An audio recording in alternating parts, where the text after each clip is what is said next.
طلع البدر علينا من ثنيات الوداع وجب الشكر على. بسم الله والصلاة والسلام على رسول الله. اللهم بحق حبيبك المصطفى محمد أن تفرج عنا وعن هذا البلد اليمن وعن سائر بلاد المسلمين، وأن ترزقنا الأمن وتبعد عنا الظلم وعن كل بلاد المسلمين. اللهم آمين. اللهم عدل وإيمان وأخلاق ورحمة بين العباد. زاد الظلم وكثر القتل وكثر النفاق وكثر النصابين واللصوص والسرقة، ولا أصبح الإسلام إلا في اللسان، وصرنا نمشي ونحن خائفين ونحن أبرياء، لا بطوننا فاضية،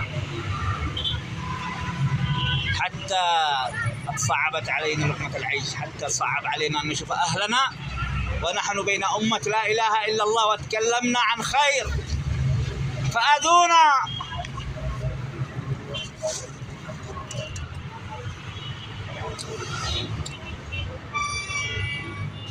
يا رب أن تتدخل الناس ما عاد معاها من دينك إلا ما تكلموا به.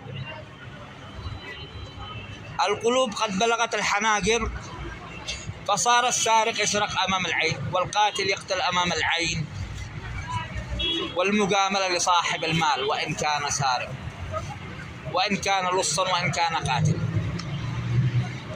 فصاروا الناس يصلوا في المساجد وهم يكرهون بعضهم البعض، ويتسالمون وهم يكرهون بعضهم البعض، وتجمعهم المصالح. وقالوا بيجاهدون في سبيله، وقالوا بيعملون ديمقراطية، ولكن الأموال لهم والسيارة لهم والأزواج لهم والحرام لهم والأولاد لهم، كل شيء لهم حلال وحرام. وأصبح في بلادنا اليمن وفي بلاد عربية يموت الإنسان من البرد في الشارع، من الجوع، يتوسخ.